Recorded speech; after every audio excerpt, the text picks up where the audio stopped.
Ladies and gentlemen, welcome back to your favorite sports podcast in all the land. I am your host, Drake Tharp, and man, have we had so much happen since the last podcast. And, I kind of expected things to, change before I could even have a take on it, but we haven't had things change. We've had some changes, but we haven't had the big change. And let me tell you, it's all about Kevin Durant. The trade has not gone through yet. He hasn't gone anywhere.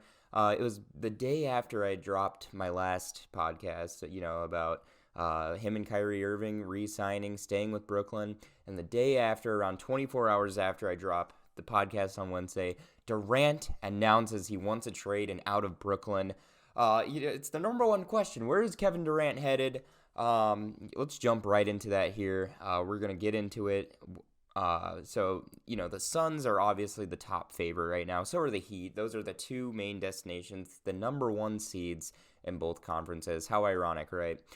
Everyone thinks Suns are the favorite because it's a preference of Durant. I'm sorry for the news flash, but he won't be going there without a swap for Devin Booker, nor the Heat, unless the Nets, get desperate. But Durant's value isn't going down. It's Kevin frickin' Durant.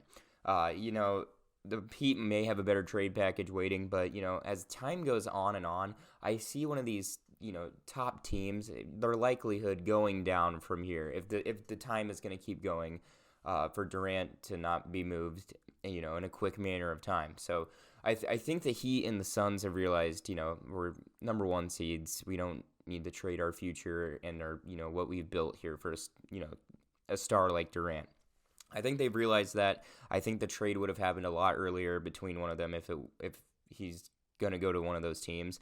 Kevin Durant's trade preference isn't what Brooklyn has to do here. Okay, let's get that straight. Durant has his top teams he wants to go to, the Suns, Heat. But, to be honest, in my opinion, he's most likely going to get traded to a lower-seeded, kind of rebuilding playoff team. Maybe a team in the rebuilding stage like the Raptors or the Blazers. Those are my top two teams right now.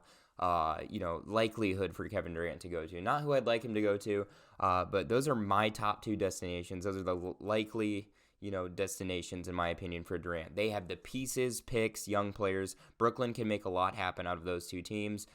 We kind of saw what happened with Ben Simmons, not playing at all, and his value just starting to decrease, and it's not going to happen like that with Durant. But I think as time goes on and on, those better teams, the ones who are top seeded in the playoffs, like the Heat and the Suns, their likelihood of getting Durant is starting to go down. Same with Chicago, same with Golden State was even in the mix there for a second, and the Lakers as well, which people love to talk about it. ESPN loves to drool, have their mouths open over this Durant and Kyrie going to LA deal. It's not going to happen. We can have fun with it. It's not going to happen, though. Now let's talk about Durant's, kind of character legacy deal. I kind of went off on his legacy last podcast saying, it's basically destroyed. If you come to think about it, I was thinking for a while after, and I've had a different approach to the matter. Durant has the balls to say what he wants to say, and I think whenever he is unhappy, and it'll be a big trend, here in the future for other players to do this, whenever he's unhappy, he states it immediately. And, come to think of it, he wouldn't have the accolades that he's had if he didn't, express right away when he wanted to leave OKC, right away when he wanted to leave Golden State. He's one of those players that, says what he wants and doesn't care. Now, it's weird because he goes on Twitter and bitches to everybody who, will call him out on his BS. But, I feel like he cares about his legacy, but at the same time, he really doesn't care what people think in, like, what they think of him, essentially. Sorry, I've jumbled over my words there. But he doesn't care about what people think of him. He cares about his legacy, though. I'll give him that. He cares about his legacy. But it's going to start to be a bigger trend here as we see, more players expressing when they're unhappy and when they want to leave. Kyrie's done it. I think Kyrie kind of started the trend of doing that. LeBron kind of hit free agency after his first stint with the Cavs. He didn't express that he was unhappy. He kind of just said, I'm moving on, to a better team.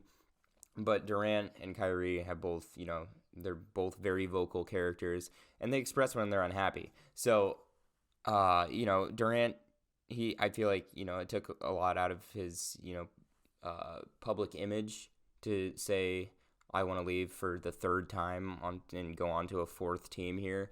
So it hurts his public image, but, come to think of it, when he left the Thunder and went to Golden State, he got the accolades in Golden State that he needs to be a top 10 player, and that's the truth. And, it hurt his public image to go to that, but he's got 2 rings.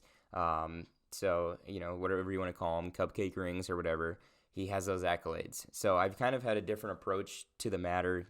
Durant has, the guts to say if he's unhappy. And it's going to start to be a trend here. We're not going to see young players stick with their teams for 20 years like Kobe Bryant or Dirk Nowitzki did, or Tim Duncan. You can name a lot of people who've done it. We're going to see a lot of, these players, Tatum, Doncic, Booker, these younger players, they're going to swap teams like none other here in the future. And it's going to be because of Durant expressing his unhappiness, because of Kyrie expressing his unhappiness, and it's going to be a trend here in the future. So your little, whatever team you're a fan of, if you have a young player on that team, you better pray he stays, because it's going to start to be a trend here, seeing players, mix and, probably signing smaller contracts too to hit free agency earlier to see what they can do. It's going to be a trend. Kyrie Irving, what we were just talking about. So I have a different approach on him. I do think he and Durant will be traded separately, despite their wishes, and Kyrie will be a Laker here within the next week or so in a deal for Russell Westbrook. It's not because, that's what everyone's talking about. It's because it's the only thing that can happen with Kyrie, okay? His stock has gone down tremendously over last season with the whole unvaccinated deal, missing numerous games, injury. I think Kyrie's, trade stock has gone from a 5-star trade deal to a 2-star over the last season, and what's transpired over this season. The Lakers are the only team that will take the risk of Kyrie, mainly because of LeBron and his way of rebuilding. We all know LeBron has every say in the world over whatever team he's on, but Kyrie's missed he's probably missed twice more games than what he's played. The Lakers are the only team that's going to take that risk, because they are the only team that's gone all out completely due to LeBron's wishes and would like to win now, as LeBron's prime is dwindling closer, to age 40, and Father Time's going to take over. So Kyrie was probably, he's going to land in LA within the week here, and Russell Westbrook's probably going to Brooklyn. And we'll see, what kind of team they build over. Brooklyn's going to look completely different. There might be a new 12-man roster over there by the time this is all done. But it'll probably be a mixture of Russell Westbrook, Ben Simmons, and Scotty Barnes. So that's your next big three in Brooklyn. I hope you guys enjoyed the Durant, Harden, and Kyrie Irving sweepstake. And if I were to tell, a Nets fan that this is going to be your team next year, he would have slapped me silly. But that's what it looks like it's going to be. I think Durant's top destination, the Raptors, and then maybe the Blazers, and Kyrie will be a Laker by the end of the week. Hit me back in the comments when it all comes around and happens. I love the feedback; it's great. Let's jump over to the younger guys.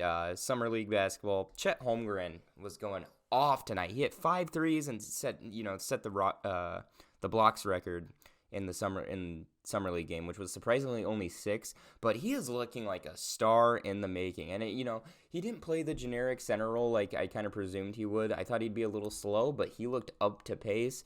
He's already got the NBA shot down from 3. I said it before, Chet, if he can't be a top scorer in the league, he will be a monster defensively. And what does he do? In the first summer league game he plays, he sets the blocks record. That type of wingspan's not going to go unnoticed. And OKC, you have a monster. Let's just say that. He looks like a star in the making. He plays like a guard. He doesn't play that generic center role.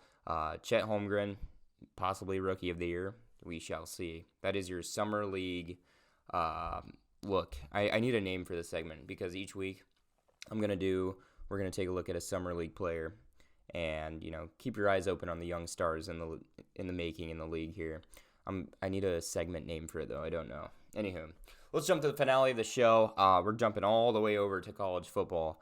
The idea of super conferences, it has now become a reality as USC and UCLA are leaving the Pac-12 for the Big Ten.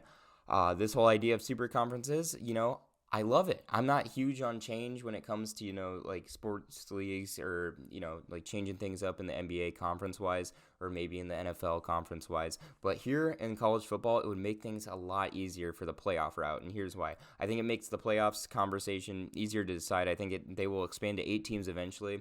When you have multiple conferences with multiple teams going undefeated, having that 12-1, 13-0 record, it becomes tough. And when you want to rank these conference championships, obviously SEC is top, and then you have the Big 10, Big 12, all that, and then you have your multiple other conferences. Let's be real here. No one gives a shit about. I think when it's all said and finished here, there will be probably 4 super conferences in college football, possibly renamed. Probably there'll be a Big 20. SEC will probably stay the same. But these conferences are going to include probably 20 teams apiece.